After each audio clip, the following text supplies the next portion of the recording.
All set. All right. Thank you. We'll call the meeting to order. This was originally on the agenda for a 6:30 start, so I just kept it that way. Going forward, we can talk about whether we want to start these meetings at 6:30 or 7. But appreciate everyone who's able to join a little earlier than usual. We have a few different, I think, timely topics that are on the agenda tonight. Some of this might overlap when we get into subcommittee reports, but my thinking is that we'll whatever is remaining for the subcommittee reports we can take up then and there. So the first item on the agenda is an update on the 5-year review of the regional agreement. And Ken, I know you've started the process and have started at least with one meeting. Do you mind giving an update on where we stand and where you think we're going? Sure. So we met as a subcommittee, and the plan is that I'm supposed to send a letter to the towns that I've drafted and shared with the subcommittee for their feedback, as well as with central office and you too, I think, to have a virtual hearing. The committee went back and forth between whether we wanted virtual and in person or just virtual. I didn't feel a strong sense from, and Matt, you can maybe correct me if I'm wrong here, about whether it needed to be in person or not. Right now, I was just going with virtual. So April 8th, we'd have a meeting. It's because I remember April 7th, we have another subcommittee meeting, so I didn't want to overlap with that. So April 8th, we'll have a meeting. In this letter, we'll ask the towns tell them about the meeting, but also ask if they want to provide written feedback or email feedback, ideally by that date. I'll ask you for space on the school committee agenda on April 12th for us to have a discussion.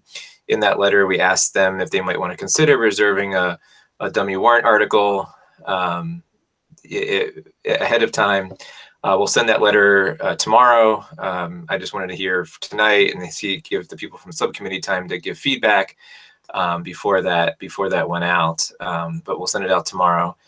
So that's kind of the intention. And we talked a little bit about topics of interest. I don't think people were super concerned about a lot of the regional agreement as it stands. We talked a little bit about the size of the committee. And that's something I think we'll want full committee input on. The pro of reducing size is it's more efficient. You probably do more of your work at a regular meeting, probably more regular meetings, less subcommittees. So that's a pro and a con, right? There are always challenges with small towns wanting representation. So we ran some numbers preliminarily to see what reduced committees could look like. The simplest answer is just, cutting it in half. I don't think there was really much other concern. Daryl, one thing I had raised and I want your feedback on is that the only thing I remember issue in the past 5 years was where we wanted to use more E&D to pay for the roof, and we were limited by the regional agreement to say we could only use 250. So I was thinking if the high school ever needed some renovation and you wanted to use E&D as a funding source, do we want to raise that? So that's something I think I would really defer to you to come up with a number if that's something you think is important. And I guess this corollary to that is how important is it if we come up with no other changes, do we want to go have town meetings about that number? So because they don't have to reapprove it. They just have to approve changes, I believe. That's kind of where we are right now. I suspect the town of Holden will have a lot to say when they give their feedback, because I've already been told by people from the town of Holden that they have a lot to say. How realistic it all is, I don't know, because the document is pretty complicated as it is. But of course, we'll listen to the town and get their input, and then we can discuss on the 12th how we want to go forward. Thanks, Ken. So I think I heard a few different questions or that was implicit in what you just described, right? And so, one of them was the idea of a virtual town hall and targeting the 8th, and the committee discussed or didn't really have a strong feeling one way or the other about whether or not there needed to be a physical in-person town hall. I don't know. I guess I'd open that to comments on this committee. Is there anyone that has a perspective on that strongly one way or the other?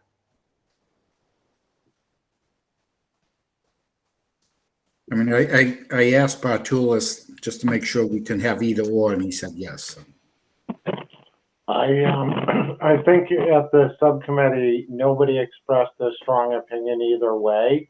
One of the concerns I think we had was when we were talking about potential spaces, that it might be more of a projection from a stage versus kind of having a open discussion and dialogue. So we felt like, I think at the end of the day, I don't want to speak for you, Ken, but virtually, whether it be that type, you have more of an opportunity to connect with people directly than what we were looking at for like in person.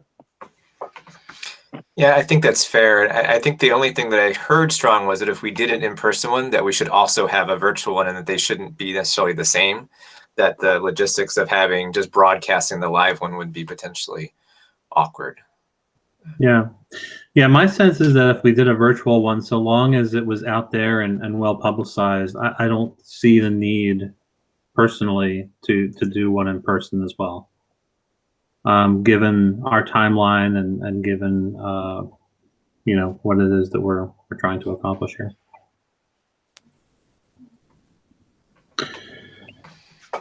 Any other thoughts on in person? Doesn't sound like there's any real strong opinions there. So the other thing that I heard was, you know, giving this some space on April 12th. And so, you know, we will want to have some kind of lead up, I think, or maybe that's a question. Do we want to have some kind of lead up and pre-processing with the school committee prior to April 12th? So we have the, you know, the virtual town hall on the 8th, school committee on the 12th. What is it that we'll want to have happen on the 12th? Are we just looking for input and feedback? Are we looking to have any kind of formal agreement on something? I guess, how can we prepare for the 12th in your mind, Ken? I mean, that's a good question. I mean, it's all pretty tight, you know, and we're not going to necessarily get the feedback processed, you know, in time for people to have really reviewed it. And the subcommittee is not going to meet till the 14th to really discuss the feedback that we get. So I guess what I viewed as the 12th was really kind of like the school committee's opportunity to have a public hearing, right? So just like we do for the towns on the 8th, you know, y'all are going to have the same opportunity to say, okay, well, what do you think, right? And here, both, what do you think a priori, right? Like what's your input on what we should be changing, and what do you think about what we heard, which I guess I'd have to present, you know, in some way. From what we heard from the towns. The subcommittee was then going to like process all of that on the 14th, and then, you know, go from there. What we would need, I wouldn't think we'd be voting at that point because we wouldn't have had time to process what. Sure. So if there was a change, we would then have to discuss, you know, whether that happens at a special meeting or the next meeting ahead of that. So maybe the thing to do in advance of the 12th is one, distribute the regional agreement to the membership, and two, you know, maybe we come up with a note as preparation for the meeting with some topical areas that we've heard discussed, and ask people to give some consideration to, some thought to, as well as, you know, whatever thoughts that they might have in their independent reviews of the regional agreement, to bring forward for discussion on the 12th. That seems reasonable. Maybe we just want to give people a heads up to that, you know, so they have time to process it. Right. Okay.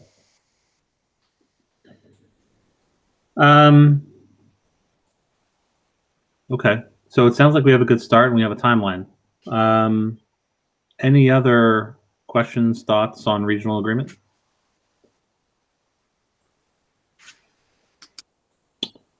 All right. Thanks, Ken. So we'll move on to the agenda.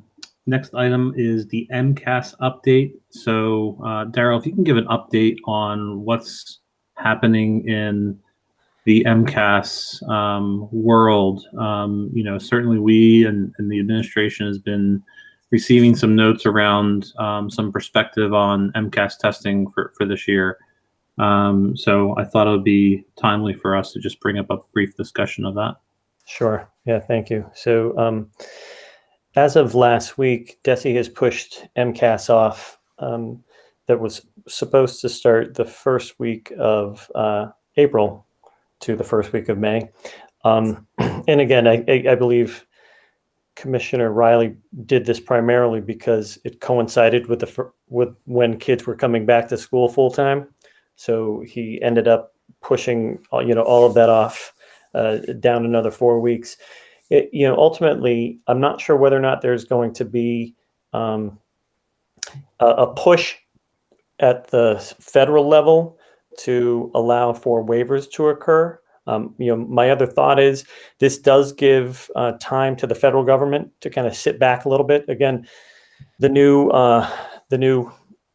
education commissioner at the federal level, or secretary, he just came on board literally a week and a half ago. And I think that would be a tough decision for him to make right off the bat. So I have a feeling they're giving him a little bit of time. And I believe, Commissioner Riley's hope would be that they'd be able to file for a waiver so they wouldn't have to do the assessment. But again, there's been nothing that has been said in any of our meetings about that. That's just conjecture. But for the most part, we're looking at a month delay. Yeah, go ahead, Ken. Yeah, so two quick things. One, from the Simcoe at the high school, I know Bill was talking about if they do have to do it, there's going to be a big challenge because the remote kids would have to do it in person. Yep. And the remote kids doing it in person is going to probably require a remote day for the in-person kids to make that work. And then, of course, having a bus runs to go pick up all the remote kids to come in and do it. Now, if I had a remote kid at the high school, I'd probably be just like, yeah, nope, because it's not like it's required. But for some of those kids, they have to pass this test at the high school right before they graduate. The other thing is the MASC Board of Directors last night, I think, passed a resolution calling for the DESE to cancel the MCAS. I know they don't have that power yet, but the MASC board did. There was an email today about that. People haven't seen it. Yeah, I mean, Bob and I met with Principal Biando and Assistant Principal De Benedetto last week. Spent a good amount of time looking at how the process might work up at the high school. Anthony is pretty solid on organizing all of it. It does require us to move some things around, including times when kids come into school, some busing issues and so forth. But I think they're going to be able to do it. It's just super, super complicated. That's the issue. It's just unnecessary complications added to an already complicated year. So our transportation provider, and we worked out any potential challenges that we saw there. So it looks like they will be able to meet our needs on that day, on those days. Christina? Thank you. I'm just wondering about, I know at Algonquin, we're talking about paper versus online tests. And it seems like if we do the paper test, we can test all juniors and sophomores same time. Obviously not the remote students, and the digital, I don't know if our infrastructure can handle, at what you said, if it could handle juniors, and like if we have to split them up, like how does that work? And then it just seems like you said complicated with all the scheduling, but of course we have to plan for it, not knowing. So I'm just wondering about our capacity, if you've filed for a waiver for the paper test, or if we're going to try digital, because everyone has the Chrome books. You're going to go for digital? Okay. We're doing an infrastructure test prior to the MCAS date, and we've arranged for transportation on that day as well. So the challenge is the same at Mountview, I'm assuming? No, not really. It's No. it's just the sheer number of students taking it at the high school and spacing them out. And again, as Bob mentioned, the infrastructure test, we feel as though we're probably going to be okay, but we've got to try it out first.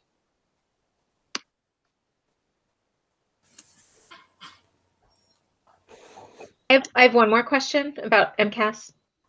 Go for it. Okay. I'm just wondering, like I have students who are juniors, my children are juniors, and I'm not into standardized tests, but I know if this becomes a reality for them, it is, as Ken said, important for their graduation. They need to do this. I don't want their teachers spending, these are the teachers they have now are not the teachers that typically would review anything with them. But I don't know if there have been talks of providing like just review sheets maybe that they would have gotten last year around this time from their sophomore teachers for the juniors that maybe could be just passed along for them for students who might want to, who are motivated and maybe want to review. Because my kids are like, I know the material goes over 9th and 10th grade. And I know material builds and such, but it just might, I don't know if that's something that's been discussed. And Bob, I'm not sure. I haven't been part of any of those discussions, but it's not a bad idea. We could talk to Principal Biendo about it, Bob. They've already done that internally. They're setting up by departments what's going to be shared, how they're going to try to support kids to move forward. They understand it's a little different this year, but that's been taken care of, to my understanding, internally in the high school already by departments.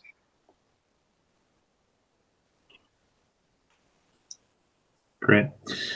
So, Ken had mentioned, a resolution by MASC, and, we've received, I think as a committee and the administration has received emails basically calling for the school committee to consider doing the same. And, I wonder, Christina, if that question as to whether or not it's appropriate, and if so, what would it look like? The question of whether or not it's appropriate for the committee to put forward a resolution, if that's something that you think that the education subcommittee ought to take up as a question. I think we could. Our next meeting is the 22nd. I don't know how that works in the timeline, but I wonder, before taking that up, I would wonder what happens if there is a cancel, if there is a move in I guess if MCAS is canceled, what happens to our students who are juniors? Will they then have to take it their senior year, which is my understanding? And are we just really kicking a can down the road and then lessening time for remediation? So if kids fail. So what happens if that passes? And I know there's a big push, and as I said, I'm not a fan, but it's part of what our state law requires. What happens to those kids as a result of an action like that I don't know what the answer is, except I think I've read that regardless, you still have to, unless the state legislature changes law, kids have to do this to graduate. Here's what I could use as an example. If a student is absent this year and does not take it as a junior, then you're right. They have to pass one of the two potential offerings that happen their senior year. Not only does it provide less time for remediation, but there's less opportunities to pass the MCAS as well. So they'd have to pass one of those two testing windows. They'd have to pass then. So I imagine if they pushed it off for 1 year, it would still hold true for that. So, and so, by the way, my question is not about, just to be clear on the question, it's not about, hey, let's draft up a resolution. I think the question for education would be, what's our position for the school committee? What do we think our position is? And is something like that appropriate? It's conceivable the answer could be no. But that, I think, is the question that would be called if Ed could take that up. We definitely could. So it would be like what I'm just doing now, thinking about pros and cons about Yes. what you would do. And then is that time? I don't know what the timeline is where it's the 11th. I don't know what the movement is. I didn't read the email. Were they asking for us to do it by a certain date, the resolution? No, they were asking us, they were just telling us that they did it, and then say, please contact your state So there is a House bill, I guess, HD 1448, enact to cancel the administration of MCAS. So that's what they voted in favor of supporting. And then they're asking us to contact your state legislators, as well as the U.S. legislators, to ask them to engage Cardona on the exemption. Okay, so what do you guys think about the time? If our meeting's the 22nd, is that you think we're going to be in a timeline because then our next meeting as a committee wouldn't be when the next meeting as a committee. So I'm planning to, right now, our next meeting as a committee is April 12th. I'm planning to add a meeting for March 29th. Okay, so if this is still a topic, then we could report on it. Does that, I guess? Yeah. All right. So Bob, we'll add it to our agenda. Okay. And then I'll read that bill too that Ken just mentioned. I got to find the email that you are mentioning. Okay, thank you. Ken, you had your hand raised. Was there something else? I mean, just in terms of the conversation, I don't know if it's really education's prerogative or not, but just my own blather about it is that I do feel like as a district with probably a high pass rate and, you know, relatively privileged students, that, you know, other districts may be at more of a disadvantage if the MCAS is delayed, having more of an issue with some of their kids. It's also probably more important in other districts to identify the kids at risk. So I just want to be just a quick note of caution that, you know, our circumstances are different than other district circumstances. So I think whatever we word, it should be worded for our own benefit and not some sweeping judgment on the MCAS, because I think it plays a different role in other parts of the state, and some of that is an equity issue. Okay. Would you be looking for us to draft a resolution or just talk about pros and cons of some kind of resolution, and then the committee would together? I think the first question is it appropriate for the Wachusett Regional School District Committee to take a stance that advocate against or advocate that we seek or that the state seeks some type of exemption or doing away with MCAS for this year? To me, that's question number one. And if the answer is yes, and we want to make a statement about it, then it would be, what kind of language do we think that we would use? And, you know, Ken has a point about, you know, our background as a district and how we've performed. I think part of what, you know, I've read is the overall distraction of preparing for a standardized test that may be considered somewhat meaningless in a year where we're having difficulty in perhaps meeting some priority learning standards. So, you know, but I guess the point of it is to, like you said, look at those pros and cons and make a recommendation to the committee about whether or not there's something we ought to be doing here. So if the committee decides they think it is an appropriate place, it sounds like you'd also maybe like a beginning of a resolution, some draft language about that, or no? Yep. Yeah. Okay. Yeah, no, that would be great. Okay. I don't know if we can do that, but we'll try. Thank you. Sounds good. Anything else on MCAS? All right, next item we have systematic assessment of student learning against priority standards. So back when we were talking about our three different options for learning going into this year, one of our prevalent questions was, all right, whatever it is that we do, how do we know that it's working? And, you know, I think since that time, it's become clear to many that over the course of this year, I mean, MCAS and standardized testing is one kind of animal, but perhaps the district ought to consider having some type of standardized or some type of assessment to determine how we're doing this year, or how we've been able to do this year with respect to meeting and having mastery over priority standards in the way of being able to then address areas that we might need some remediation going forward. So, you know, I wanted to put this on as a discussion topic, but also wanted to give, you know, Daryl and Bob some air to talk about what their thoughts are in this area, because this is something I think that's going to be very important to our students, not just for this year, for next year, and perhaps for a year or two after that. Sure. So thank you, Mike. And Bob and I have been discussing this with our building principals now for several months as we've kind of gone through this process of starting remote and moving kids into hybrid and then going to full in person. And one of the first things that we had talked about originally was really looking at what types of assessments that we use, our electronic assessments. And Bob, you want to talk a little bit about the STAR program? I'll be happy to. So, Mike, maybe as a stepping back from this a little bit before we get into specifics about any assessment, what we see is there's a couple areas that we really need to kind of look at. One of them has to do with what are we doing in terms of instruction, and where are kids in terms of grade level equivalencies for reading, for ELA, for mathematics, for science, for those types of things. Another important aspect, though, that's maybe more foundational is where are kids in terms of their social emotional needs and those types of things.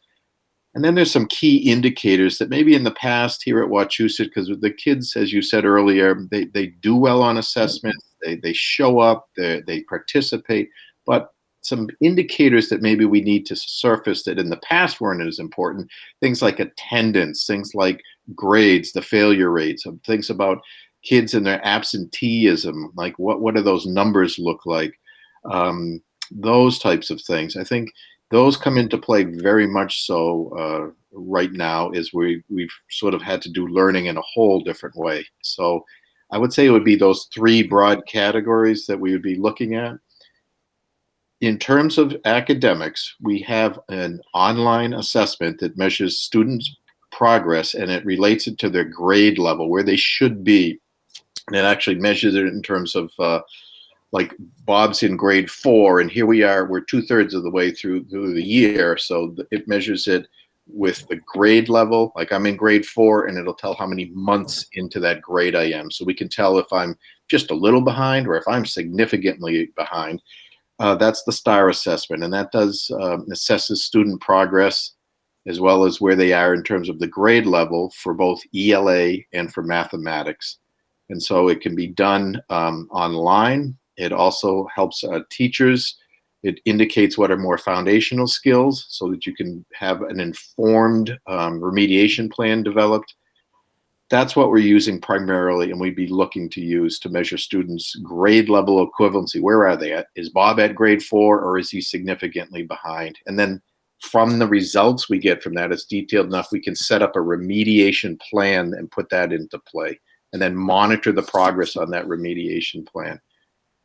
However, what might be more significant is Bob's not ready to learn because of some emotional foundational problems I'm having here. Might be you're putting me in this program, but I'm still not ready to learn. I'm still not ready to engage in learning because I have these emotional needs. We're using Panorama student survey information to try to tease out the issues that students might be having, and that goes across several different areas. So it's not just is Bob upset. It goes about, do I feel welcome? Do I feel supported? Do I feel anxious at school? It covers a broad category of things. This is where maybe it's a little bit more broad-based with the team that would come in to help to support me if I had some emotional issues that I was trying to deal with. It wouldn't necessarily just be the classroom teacher. It would be counselors. It could be school psychs. It could be the school nurse. It might even be the principal or assistant principal that would all be involved in trying to help with that. And I think some of the key indicators, and we already collect the key indicators, things like what's the attendance rate? How many days has Bob missed this year? Is he had an excessive amount of absences? Bob's grades, what do they look like this year? Was Bob a kind of B student in the past, and now he's like a low D student? Those types of things.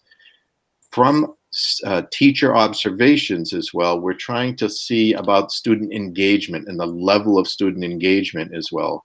So those are the kind of what we have in play now, and I'd say those would be all valuable indicators of student success.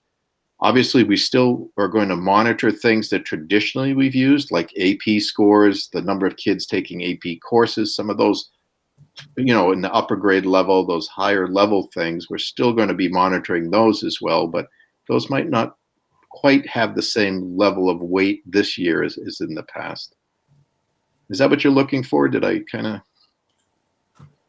Help me out here. Yeah, Bob, you did a great job just kind of discussing and talking about the variety of areas that we're looking at right now. And again, I think there are, this is a unique year in that sense that, we always want to focus on the student social emotional needs, but as Bob mentioned, I think we're dealing with that in a very different way this year. And Panorama is probably the best tool that we can use besides, teachers' observations and their interactions with those students.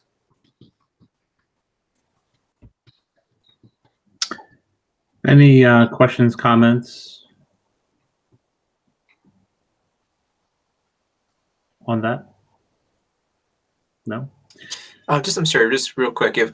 So Bob, we decide that, fourth grade was rough for you. You really barely made any progress into fourth grade, right? Yep. So then I guess the question is, what then, right? So, Yep. what is our plan for, do we think Bob can catch up in the summer if we do something? Or do we think we have to have a discussion with Bob's parents about whether they think it's right for him to repeat fourth grade? Like, what's the thinking? But the thinking is, and see, here's one of the unfortunate things of this will be the third different way we're doing education now as we move into this full in person. What we're seeing is once we get into May, we really need to start to plan out what are we going to do now for the summer and for next year in terms of we've done everything we could this year and it is what it is. Here's Bob, he's having some issues. We got to plan out what are we going to do this summer. We have to communicate obviously with the parents to see is that something that's possible? Is that going to work? And then we have to look at next year as well. And I think that's going to be like the extended school day type of thing. We have to provide transportation. This is where any of these grants that are coming up, Daryl and I have talked about this. We have to be a little broad-based with that. Maybe it's paying teachers to not only be present after school, but it's also paying for transportation. And it might not be to my house. It might be to the center of Holden, if that's where I live, or a key few locations. And that's where I stay for an extra hour and then, I get brought home to this location. We'd have to focus, and this is why we would need to really have a team of people involved. It might be my teacher next year, as well as maybe there'll be a remote teacher that's supporting me. They have to be on the same page. It just can't be Bob's struggling in math and then, all right, let's throw a whole bunch of stuff about fractions at him. It might be way more foundational than the grade level math I'm at. So we have to identify those specific areas and then focus the instruction and monitor my progress. Once I've shown I've mastered this, we're going to move on to that so we can catch me up to where I should be at this point. It's very different, I think, than just throwing some program at me. It has to be kind of individualized and there has to be eyes on what I'm doing and giving me some real feedback and changing the lesson up as I make progress. And just to also add to that, Ken, DESE has come out with their guidance, basically asking districts not to retain students this year because of the COVID experience that we've all gone through.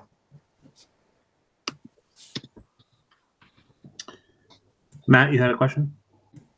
Yeah, and I think this might relate to where Daryl was going with DESE's point. And Bob, to your point on how do we bring Bob back up to where he should be? How do we know where he should be is based upon this year? We know where he should be if we were talking about Bob a year and a half ago, but based upon this year, where do we establish that baseline, or what do we measure for where Bob should be? And then the follow-on question is, are we really looking at district-wide programs to bring the group up to a different baseline, or to reestablish those baselines when we're thinking about how does maybe fifth grade start next year? Does that baseline start somewhere different than it has in the past? Those are two great questions. So let me answer the second one first. I think in some cases, or maybe in many cases, we're going to have to look at bringing the starting point of a grade level back a little bit. We can't bring it back a tremendous amount because we're still trying to get to the same point by the end of the year. That might mean that we're going to have to triage the curriculum content a little bit and focus more on what's really essential, those power standards that luckily we've already identified and done that work in the past. So there might be a little bit more of a focus. That's how you can create more content in the same amount of time, instructional time, but we can't shortchange what we're doing for kids and have them just feel rushed through the curriculum. I think in terms of what are we really going to, how do we know where a kid is at a grade level? That was a key question we had early on in this process. I'd say it was maybe last May or so. That's why we bought into the STAR assessments. Those are based on grade level equivalency. So when I take it, Matt, if I was in 4th grade and I'm struggling this year, it might show that I'm at 3rd grade, 4 months, something like that. And we're like, wow, that's more than a year behind right now. That's where Bob's testing. So, and it will also tell us what needs to be done in the interim to kind of cover these key foundational concepts and then build on them to get me back on to grade level. So that's the power of that assessment. And that's why we had to get something that was, it wasn't the end of the book assessment. It wasn't something that could be heavily influenced by a teacher's opinion. It had to be something that sat out there and could lay out the facts, kind of, here it is, guys. Here's what's up with this student. It can't be, oh, I really like him, or I know his parents, or he can't be that far behind. It just had to be the basic truth. Here's where Bob is, and guess what? He's more than a year behind, and do these things first and do these things after you remediate those. And that's the power of that assessment. And that was one of the powers of getting those grants, because we were able to buy it and not have to worry about not having the money to do it. What grades are covered by the STAR assessment? Well, we're using it up through grade 8. We can use it from kindergarten on up. I would say we would shy away from using that with the very young kids. It's meant to be something that you take independently. We've started to use it. Some schools have used it with all their kids that they have. Others have used it here and there. It's something that I think parents, it's tough to see your son or daughter struggle with something and you're like, no, it's B, you know, or something. It's important that the kid really shows what they can independently do and not do. So we're kind of, it's grade 1 on up, I'd say, to 8 is where we have that in play. It's not something you need to use with every student. If some students are demonstrating their competency at the grade level, I would say we don't necessarily have to use it with them. You certainly could. But for kids that are struggling, absolutely, we have to figure out where they're at in terms of what they've secured. Yeah, I guess I have two thoughts or questions there. I mean, one is, just concern around early literacy and how do we assess where we are across the district with respect to that, and understanding that those are our youngest children, right? Yep. So what are our thoughts about that assessment? So I think it gives us some basic information. I'm not saying it's going to tell you exactly where a student is. That's some of that has to be the teacher and where they feel the kids are. The younger the student is, I'd say, the less important maybe these canned tests are. Especially yeah, I'm not asking about the STAR assessment per se. I'm asking more about how do we as a district assess where students are with respect to early literacy amongst our youngest students. How do we do that?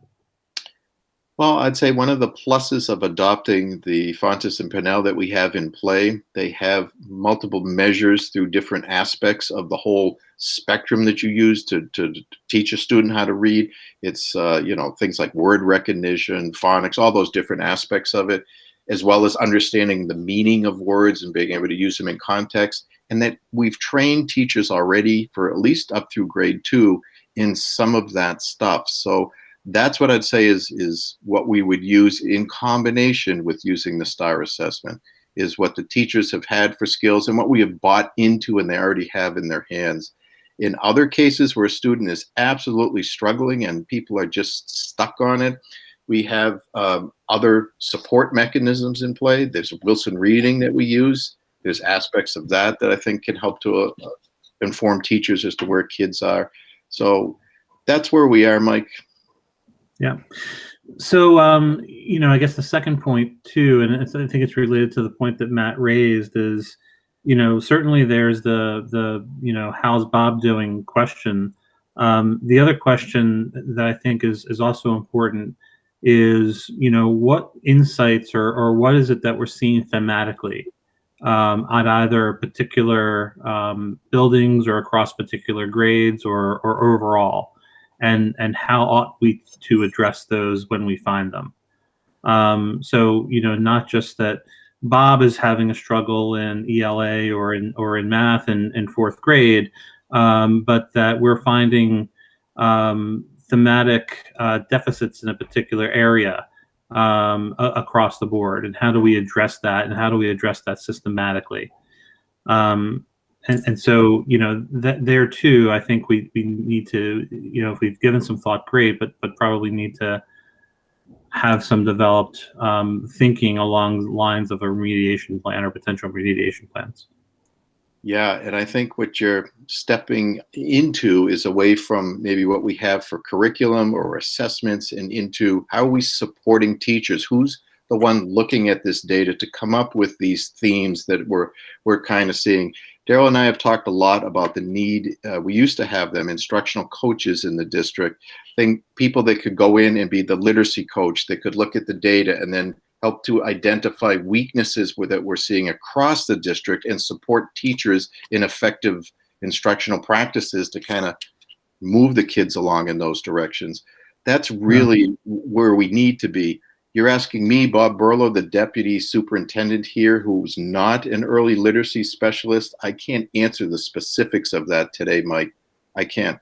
I've been more involved. No, I guess I'm not asking you to answer the specifics of it, Bob, but I guess what I'm saying is there's a little bit of a short-term, long-term dynamic that's at play here.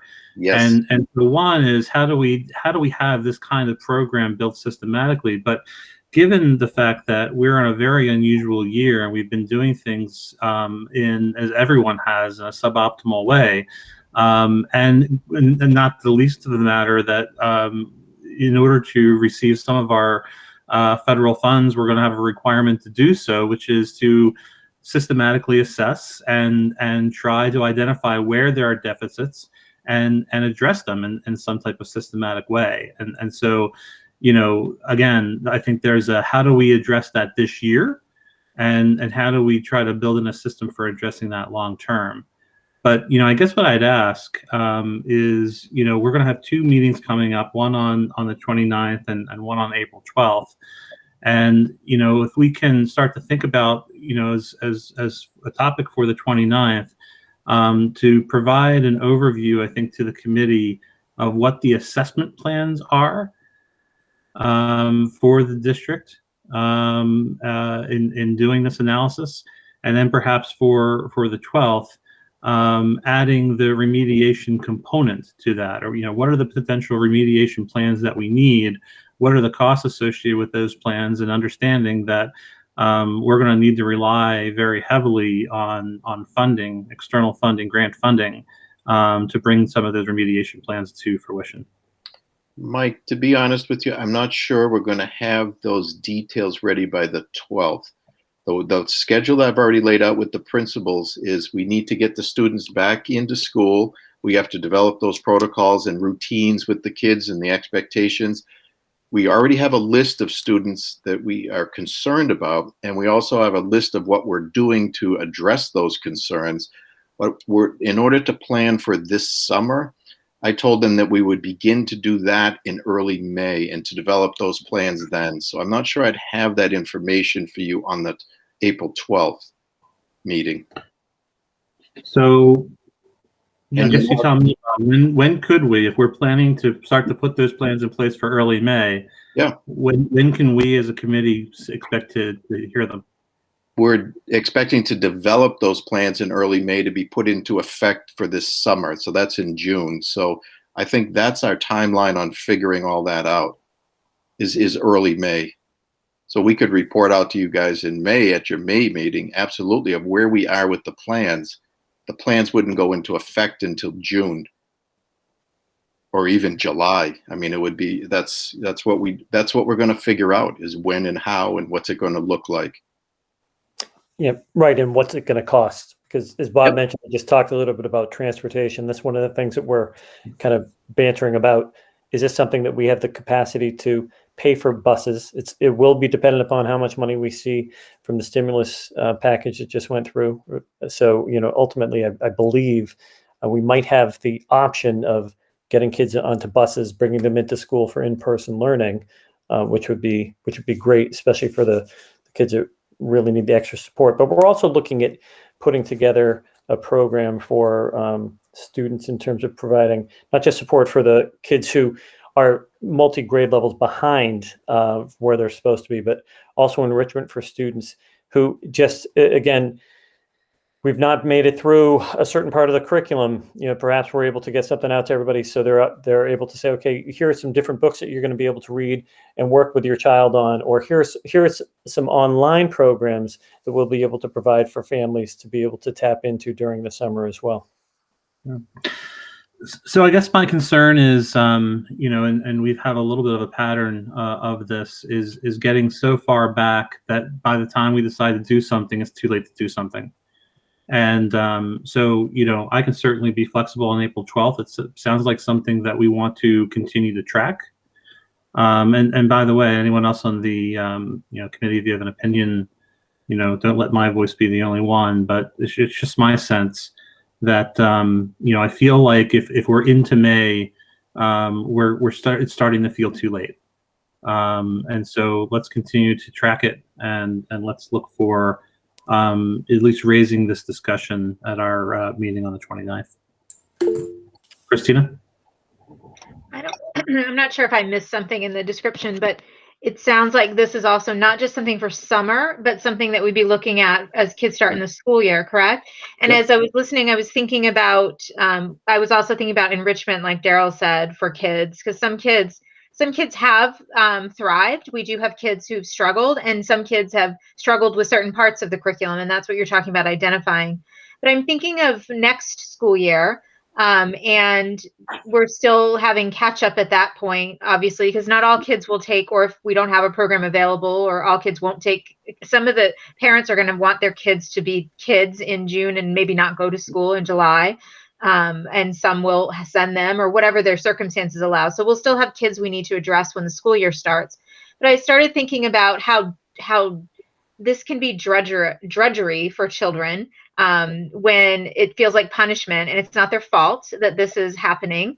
And I'm thinking of Davis Hill, where my kids went, and I know Ken's went there as well, and Scott had a wonderful experience in that community, and they had a great program that was an enrichment program, but I could see it as a model for making learning fun, for addressing those basic skills. And they did pay I don't know if they even got a stipend for doing this, and I don't know if they still do the program, but they ran after school sessions. But I could see teachers maybe wanting, of course we only give teachers small stipends, I don't mean to say it that way, but with stipends, to run an after-school program that addresses standards where we're seeing kids are missing these big standards or have missed them, but it's in a fun way instead of the book work and the worksheets. And it also then takes some of the pressure out of the classroom time that we want for kids to move forward, to keep moving forward too. So maybe, some of our best problem solvers in our schools, administrators are wonderful, but you're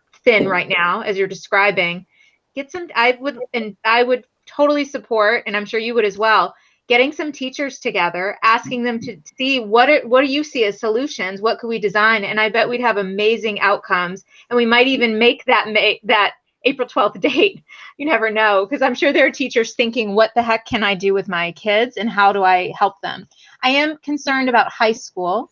We always talk about the younger kids, which I understand. I feel like in high school, everything's so terminal, like they take a course, it's over. It's over. And we often don't address the holes for those kids. At least from my experience, I feel like we just keep going, and they don't. Daryl, is that retention thing? Is that for high school as well, or just it's for high school as well? So we'll be passing. Yeah, he said they just recommended that we do not retain any students this year. Okay. All right. That's interesting. And what about seniors? Our seniors, we would still, okay. That's interesting. I mean, considering the circumstances, I understand. But I don't want us to forget our high school, and maybe they are paid attention to in a different way because of the standardized testing. I found it ironic a little bit, Mike, that you asked for this report on assessment when we're going to maybe be talking about the MCAS as well on that original date. It was kind of ironic, but anyway, that's all. Ken? Yeah, man, I agree with Christina. We don't want kids not to be able to do sports or plays or karate or whatever because they've got to be in school more. Two quick things. One, in terms of this, my kids are too old for this, but like I could imagine like if I had a kid in first grade that I would want as a parent them to repeat. And if you told me no, they might go to private school or they might go to a different district. Are we, is Desi telling us if parents request it, we're not allowed to do it, or just that you can't recommend it? They're recommending that we do not retain. That does not mean that we cannot retain. I mean, it's one thing to tell a parent, oh, we think your kid should get retained. I think we're failing them a little bit if we're doing that. But if parents are coming to us and saying, like, I feel like we should be giving them that option. And that is something we always do, Ken. When we have parents come to us, again, we'll look at all the data around that. We won't just say, yeah, sure, whatever the parent wants to do, we'll keep the student back. But if there's justification around it, and typically a parent isn't just going to show up in June and say, oh, by the way, you know what, I want Daryl to stay back. It's been an ongoing conversation with the teacher, and it probably just isn't 1 year, it's probably multiple years. So we will still look at that. It's not something that's completely off the table, especially if it's something that ultimately the parents and the school feel would benefit the student in the long run. And if we do after school next year, I guess this is like an impossible ask, so I realize that. But however just in time that learning can be would be useful, because it really doesn't help me to be learning about last year's stuff well after I need it for this year's stuff. It then just seems like drudgery. And of course, some things, if you never learned about a particular thing, like not a skill, but like a factoid or historical moment, you'll be all right, you know? Absolutely. So, but it would just I think it has to be really tied in with the next year's curriculum is what I'm getting at. Sometimes that's tough, Ken, especially in something that spirals like math. So there's certain skills that are learned at a grade level, and then they might not be revisited necessarily in the next grade level. They might be foundational to what you're going to see a little further on, or they might be foundational to what you're going to see that next year. So it could be that, yes, we can attempt to do that, but the reality is we have to go back and remediate those more foundational skills, even if they're not tied to what's going to be in that year's curriculum. And it's not factoids. I absolutely 100% agree with you. No, absolutely not. That's the past. It's not what we need now.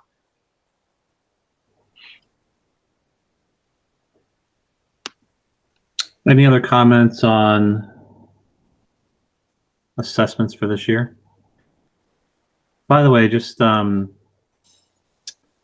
organizationally, Bob, I was assuming that you're taking minutes, but I probably should have asked. Are you taking minutes? Mike, I am, and that's why sometimes I'm like looking away. I'm taking the minutes. Yep, it's down below on the agenda. If you guys want to, if I'm not saying it right, just help me out there and I'll type right over. So, good, yep. Thank you. Yep. All right.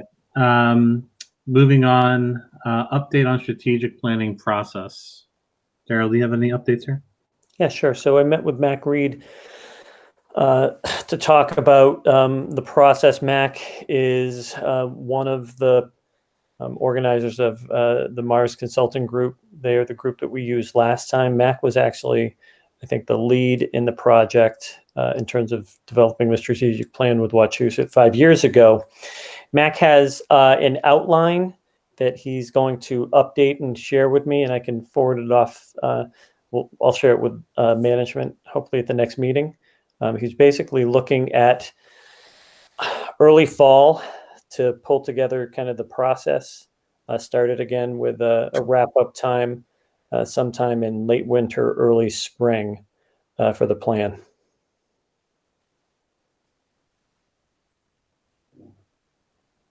Any questions, thoughts? And he has a whole, Yeah. I'm sorry, like he has an entire outline of steps that they will take in terms of kind of the process as they go through and they talk with the various schools and so forth. I think one of the things they're interested in doing is having the opportunity to be in person with people versus virtual, which is how they've been doing it this year. And I think it's been a little more challenging. Okay. Let's move on. Next item is discussion of district indicators. I want to pick this back up. I think in some ways it relates to the last topic where, when we talked about strategic plan, we talked a little bit about, trying to focus on the outcomes of those things that came out of the plan. And I know that, Christina, at least in your subcommittee, I think you've been having some conversation around that. So if that's true, do you want to share where your committee, this isn't all on you and education, by the way, but I'm thinking your committee might be more developed than others in this area. So I'm finding it a little bit of a struggle to get through it. I wasn't at our Monday 6 to 7 meeting, but Bob, did you guys get to talk about district indicators? That was on our agenda, but it looked like from what I saw, it was more about budgeting things still. Did I misread the notes? Members still had some questions around budgeting, and we began our more in-depth discussion around district indicators. Yeah, we did. I'm not saying we finished it, but we got into it pretty deep. Yeah. Did you feel we were making they were making progress? Yes, I would say that group really wants us to focus on outcomes for the upper grade levels, and I offered a lot of maybe samples of things that could be used at the high school, especially in grades 10, 11, and 12, but also things that could be used in the earlier grades. And that wasn't it seems to be a lot around AP scores, those types of things. Some other maybe general things to measure our progress with technology. That's centered more around just numbers of machines that are in place, like the ratio of how many computers do we have per students, for each student. Is it one computer for each student? Is it one computer for every 2 students? They wanted to have numbers like that be presented as an indicator of success for the technology, what we're doing with that whole thing around technology. And clearly we can do that. We can report out on that. We have those numbers, but I was sort of presenting the argument that it's a little deeper than just counting up devices kind of thing. So that's where we're at right now. We don't have a concrete thing we could report back to you guys. I imagine by your next one we could, as long as we've had an ed sub in between. Yeah, thank you. I think the struggle that we're having, and this committee could maybe help, is I think that Bob Berlow and I are on a similar page, and that we're thinking it's bigger than these kinds of things he just described. And we had a meeting where we discussed like the strategic plan that you just mentioned being quite the indicator of success, as long as and we've discussed this here, as long as we do the next step. I think you had mentioned this, Mike, of adding, so we've got these goals, but then how do we know we're successful, like the outcomes to it? That seems to be a great measure of indicators. What we're finding the education subcommittee members seem to be wanting to discuss most are things that we would find in the U.S. News and World Report rating of schools. That's the kind of thing that they're seeing as district indicators. And I think it's just hard for me and for Bob, as being in the schools, to say, like, because that to us, that's property value. That's like, people want to move here for that. But I don't know that that's an indicator that we're successful as a district. So we're having I'm feeling, I think, probably the way that maybe Bob and Daryl might be feeling, and maybe some of you might be feeling, but the committee is looking for quick measure type things, which we can, Bob says we can easily get those kinds of data. So what does the committee view here as these district indicators, I guess, is the big question to focus our conversations at that ed sub, where we're not divided, but we're just philosophically in different places on what that means. Yeah. So I'll offer an opinion or a perspective. I mean, I think that number one, I don't think that I think that any kind of assessment of outcomes based on a strategic plan should certainly fill into things that we're interested in and that we're tracking. When we talk about district indicators, there's also things that we're interested in and that we're tracking.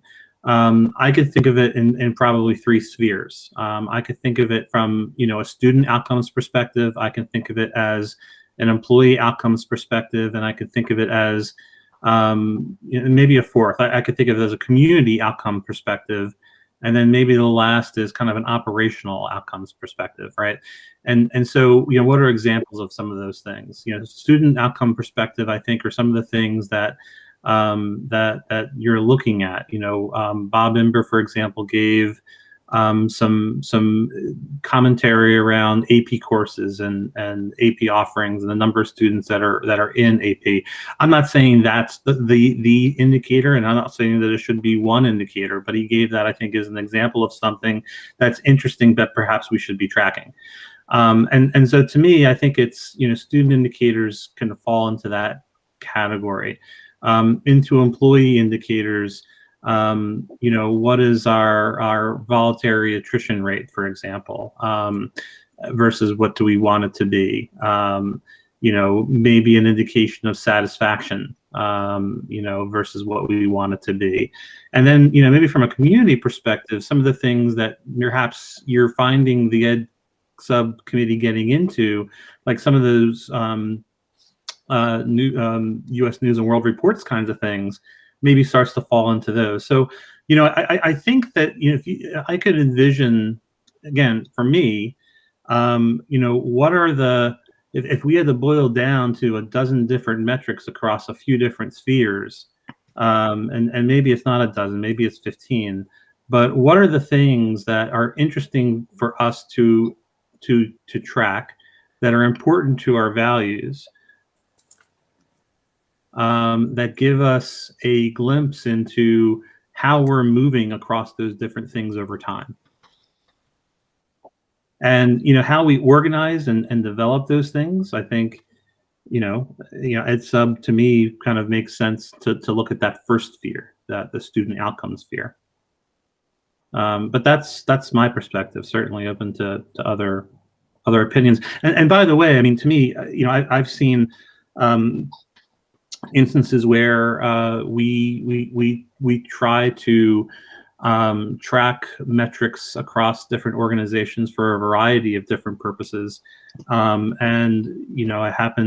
it's been my experience that if you don't track it, you have no value in seeing what's important and knowing what drives it and knowing what's even happening. So that's my perspective anyway.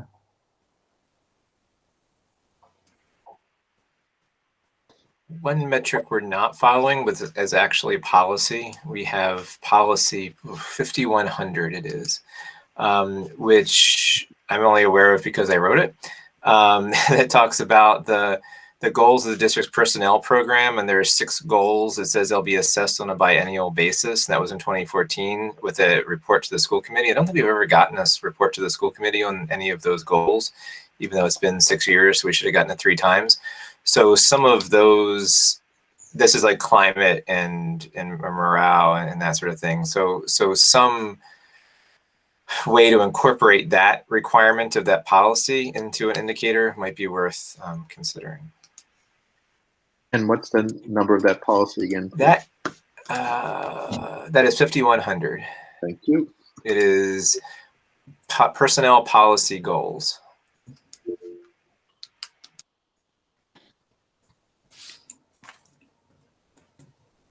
Matt? There may be a way to make this to get things like sentiment, to get, feedback from community, to get feedback or sentiment from students outside of just data points. There might be some easy mechanisms to do it that are fairly cost effective. So, Daryl, I think I sent to you in the past, and I think to Brendan Keenan, there's a net promoter score, which is an industry standard that measures sentiment and morale. And it's typically delivered in a one-question survey. You all might have seen it from private institutions on a scale of 0 to 10. How likely are you to refer somebody to Wachusett Regional School District? Something like that. That's something that's a proven scientific scoring algorithm that is not, it's really at a point in time to give sentiment based upon that one question. And it is something that there are providers out there, cost-effective ways of really automating that. And it could be something that allows you to just gauge. How I look at that is, what are, not necessarily what the score is, but over time, how is it trending? Is it trending in a plateau state? Is it trending upwards, or is it trending south? And that allows you to really define corrective action where that might be needed. And it does allow you to monitor the sentiment over perhaps programs or things that are new or being changed. So I would think that there might be an opportunity to leverage that or something like that in combination with some of the other more defined metrics of performance results, et cetera. But I think that gets you to a place of consistency, it's feedback, and it's not designed to be sent out the day after school's canceled when half the people think it shouldn't be because it didn't snow, right? It's more of a higher level type of question and sentiment. But I can re-dig up those emails, and I'd be happy to share those with whomever, but there are some of those that are geared specifically towards education. So, Christina, I kind of reacted to your question. I don't know if what I said helped in terms of providing a framework within Ed Sub to think about student outcomes. I'm not sure. I think I appreciate all of the information. It's just I mean, when we were just talking, I mean, what you said made sense to me: student outcomes, employee outcomes, operational, and community. And it reminded me, we had looked at some school quality measures online. We had looked at the Boston Public Schools, and they had a similar type thing where they had categories of kind of these outcomes or indicators that they would use. I guess, I mean, it's easy enough for Ed Sub to populate a list of things that we were thinking, at least in the conversation before this last one, of having like the number of AP courses, a number of like those kinds of things that we could access very easily. The district accesses easily. It's on a web page. Parents can go to it. Community, like that's a good PR thing, at least. I mean, I don't know if it shows value, but it shows where our money's going and where it's not going, like with the number of computers, like those kinds of things people might be interested in. But I don't know if it's really, those are indicators of success in the way that they're indicators of what we have and don't have, which maybe shows our values because it's where we're putting our funding. So those are easy enough. And I think they're very eager and won't stop until we let them come up with that list. Bob Berlow, would you say that's the same? Like they're going to come up with 10 items, I think. Maybe if we just said, give us your top 10, and then we bring it back to you all, and then you can kind of make that decision. Like there's no way that they're going to, they want to do this, like have this list of items. And I don't want to, I want to value what they want as the committee. And I think that what I'm thinking is a measure is going to come out in the strategic plan, and I'll be fine with that. But I like that employee outcomes. And like you said, that's not really an Ed Sub. Where would that fit in which committee? Like, I don't know which committee that fits in, but is it here? I don't know if I don't know if it fits into a committee. I mean, maybe that's something, and you know, certainly open to ideas here, but maybe that's something that we ask the administration to come back to us on, and I mean, maybe it's tangentially related to legal, just because of all the negotiation work that we do. It's certainly information that they would want to access or be knowledgeable of. But my inclination is to look to the administration to help us with that. Because we've talked about that here before, about retention rates and such. But one of the things we talked at Sub 2 was about professional development opportunities and like giving that kind of measure as well. So maybe we can bring these 4 topics and see what other ideas, and just bring back a list to you guys and see what you think.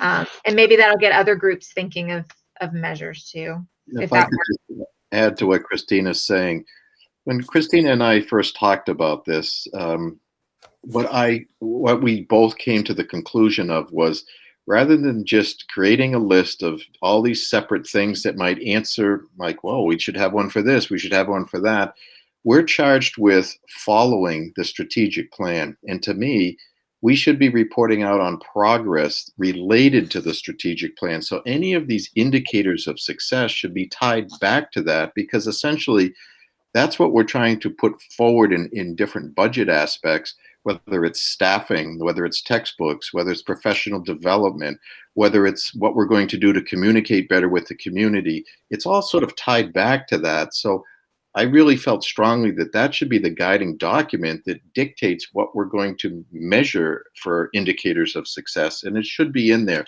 And I think, Mike, a few times you've mentioned that as well, as that should be our guiding document, and I feel strongly that it should be. So rather than us just coming up with, this member would like us to use this tool here, and this member would like us to use that, I think it should be tied back to what we're really spending our money on, and long term where we're trying to go as a district. So I'd be interested to hear your thoughts on that. Sure, I'll share my thoughts. My thoughts are that I don't believe the way that we're using our strategic plan. I said this at our last meeting too, right? That our focus has been on the strategic plan as identifying priorities for us to apply inputs, without any type of, at least that I've seen or are knowledgeable of, or have been brought to my attention, any kind of indication of whether or not we've done it successfully, or what the desired outcome is, or what the desired output is. And so, we've gone through 5 years of that process, and by 5 years, you're usually at the expiration of that plan, right? And so, we have 2 things kind of coming together. One is, all right, well, we have a strategic plan that we've been following for 5 years. We don't know if we've done any of the things or achieved any of the outcomes that we wanted to achieve, because we never articulated what those outcomes are. But we use it as a guiding document to apply our inputs. So I guess, to me, this process is, the strategic plan is providing us with context. It's telling us where we've been laying our priorities. But what do we as a committee value in terms of the things that we should measure? And I think that starts to get us into this next phase of the strategic planning process, which is, what are the outcomes that we want to see here, as opposed to a plan that just tells us where to place our dollar bets, and without any measure against whether or not we've done that successfully. No, Mike, when you mentioned the community look, first thing I thought of was, if you ever go on the MLS or any real estate page, or talk to any realtor, they have a lot of links on grading the education system in Massachusetts, and they look at class sizes. Mcas results are #1. College-bound kids, 2-year, 4-year dropout rate, and they have graphs and everything. And Wachusett is typically above, it's around the 65%, 70%, and that's what drives a lot of people to Wachusett to buy the homes. But looking as a non-educator, those are the big things. And if you hop on the MLS, there's a ton of links under education, and it narrows it down right to like the elementary schools. It will tell you everything about any of our schools. And but the MCAS is the big driver. It has been for the past like 15, 20 years. And the #1, when the Boston Globe used to actually be purchased, the #1 paper was when the MCAS ranking came out. And people, they all say they don't want to teach to the test. They don't want to teach to the test. But boy, they want to know where their school fell in the MCAS. So, I mean, I would recommend anybody who takes this on, just, I'll be happy to supply that list. It's very easily available. And I do remember working on 5100, the policy, and we really should get the input from teachers to see where they're at. I know this is a difficult year and may be skewed, but we should follow the policy. So maybe we take a point, and I don't know if it's sometime in April, probably not the beginning, but let's see these try to see if these different things converge. Let's see what Ed comes back with. Ask the administration to come back with some indicators on employee. The community one, maybe we take up in this committee. And it sounds like, Scott, you have some ideas along those lines. And maybe Ken, business finance has some time, and there are a couple of things related to, finance or organizationally. This is about, establishing some kind of equilibrium. If we can come back sometime in April and start to put out some of the ideas that we have across these areas, then maybe that helps us move this forward a little bit. Okay. Anything else on district indicators? If I could just summarize a little bit from my end, I've had 16 years of experience with developing strategic plans in different districts. And I think in my experience, where the initial plan comes in play, and that's what this was really here for Wachusett. This was our initial plan. A lot of it is just, okay, we got to get this in play. Now we got to do this. We got to expand that. And it's about aligning resources and putting them into certain buckets. Typically, as a district matures, has had experience with the planning module, and they start to move towards that next step. It's doing just what we talked about tonight. It's like, okay, it's not just about buying Chromebooks. It's not just about buying more textbooks. It's about, are we being successful? Is this really meeting our needs? What are the impacts of doing this in terms of student learning? So that's what I have seen in my career, is like that next step. Once you get the basics down of how to use a strategic plan, it's how's it helping us now? And then that helps to guide future decisions and modifications to the plan. So I think in terms of our maturity as a district, in terms of using strategic plan and the strategic planning model, I think that's about where we're at right now, is trying to tie these outcomes back into our strategic plan. So it was interesting to hear that tonight. Good deal. All right, if there's nothing else, we'll go into subcommittee reports. Is there anyone that has a subcommittee report that they'd like to share? Sure, I can start off. Legal met last night. Normally for just an hour, but it was a very long meeting. It's an hour and a half. We went over quite a bit. We went over our legal bills, and they're definitely higher than normal, but this is not a normal year. And so we're keeping an eye on it, and there's really nothing that is coming to a shock because of the MOA and everything with Naomi Stoneberg. And now Joe Bartulis has kind of taken over. It's higher, but it's not outrageous. So, and then we pretty much went into executive session, and I should ask Chair Dennis if it's something that I should request for us management to go into executive session, because there's a lot I'd like to discuss, but I basically can't on that. And so I don't know if in future meetings you'd want, if there's enough information for us to go into executive session, we can do that. And then basically we went over the strategy for quite a bit.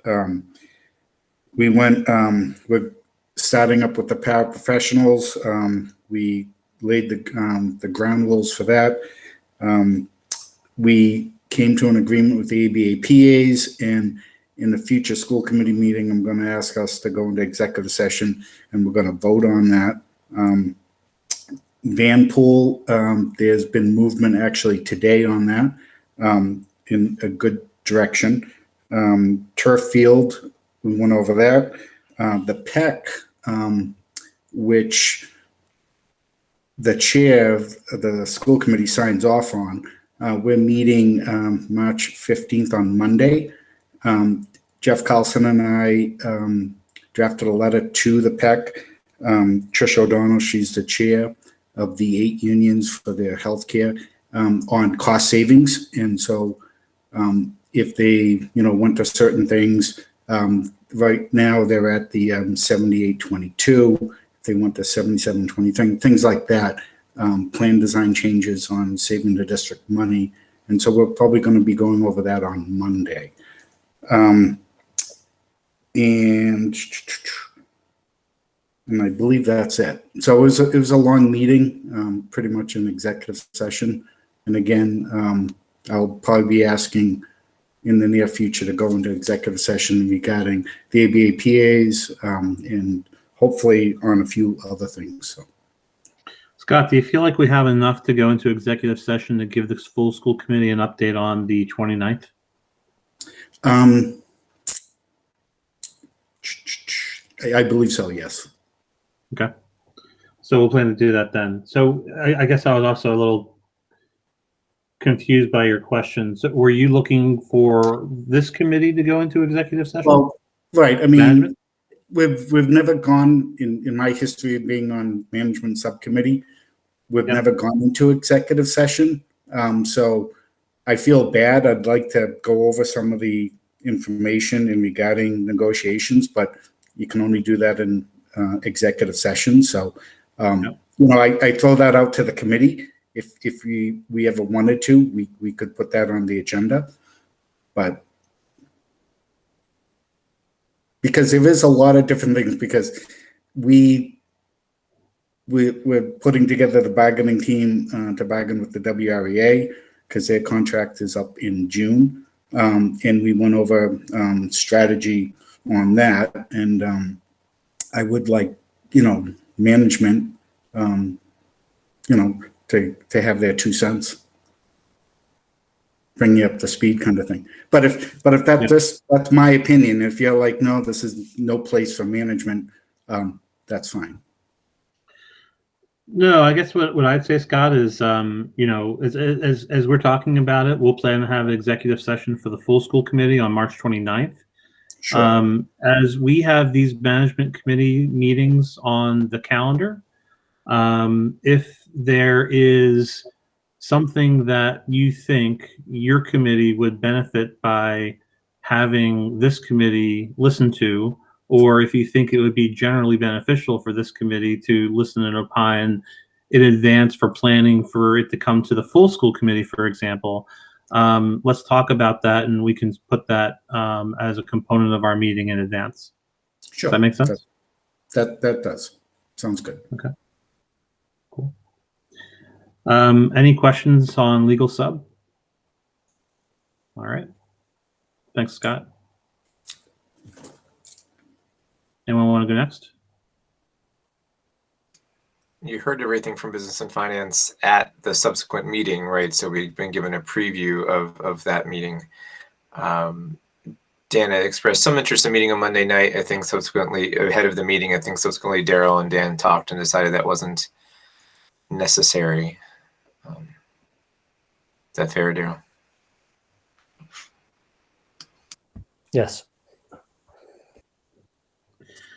Sometimes, not every time, but sometimes in the past, business finance would come forward with a recommendation with respect to the budget. Did you folks have the occasion? I know everything was compressed this year. Was there any either opportunity or inclination to render an opinion from business and finance to share with the rest of the committee?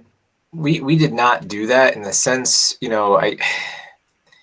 given the tightness of the schedule, like the full committee gave feedback and we're anticipating seeing some sense of changes. So if we were to do that, it would have just probably be the hour before the meeting. And I'm not so sure if we didn't approve of it, how helpful that would have been, because there wouldn't have been time to take in our suggestions.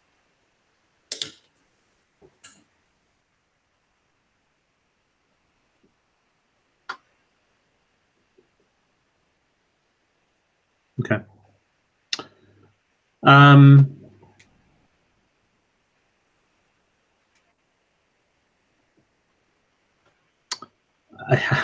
reason for my hesitation is I'm trying to think of how I wanted to put it. So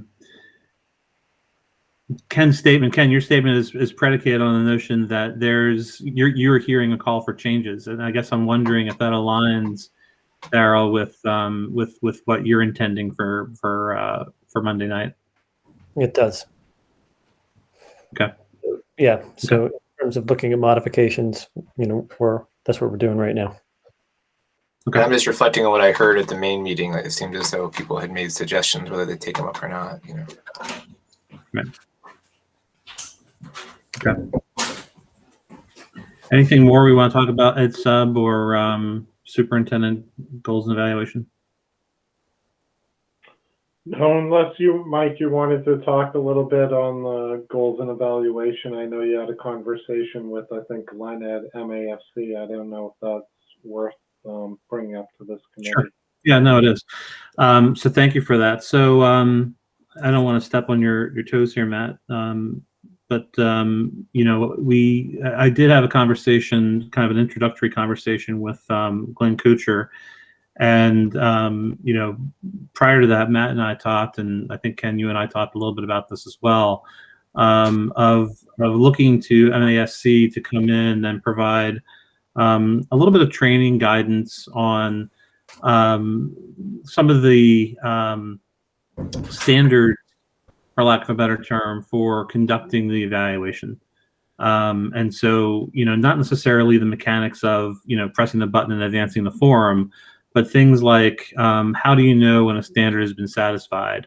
When you have multiple substandards and they're kind of mixed, how do you bring that up to the higher standard assessment, things like that. So things that I think a lot of people in education who've done rubrics might just know innately, asking Glenn to come in and help us have a level baseline across the committee, first within the evaluation committee and then across the full committee, so that we all have the same place of understanding when we're filling out the evaluation.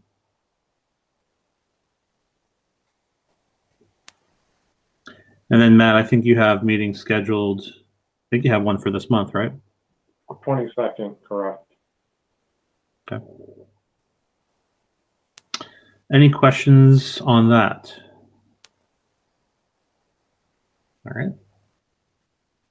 Next, we have the approval of minutes of February 11th and February 24th. Without objection, I would accept those minutes through unanimous consent. No objection. The meeting's minutes have passed. I don't believe we have any items of old business. Any items of new business? For next meeting, by the way, does Thursdays work? As we seem to have a pattern of Thursdays, more or less. Can Any we just preference? can we start it at 7 o'clock though? It's better at 7 o'clock? It is for me, yeah. Okay. Folks generally agree with that or indifferent? Okay. So we can go back to 7 o'clock. So, with that, I mean, I would generally target April 1st. I'm sorry. Yeah, April 1st. That's probably a time that makes sense for us to get back together. Unless anyone has any major objections over that.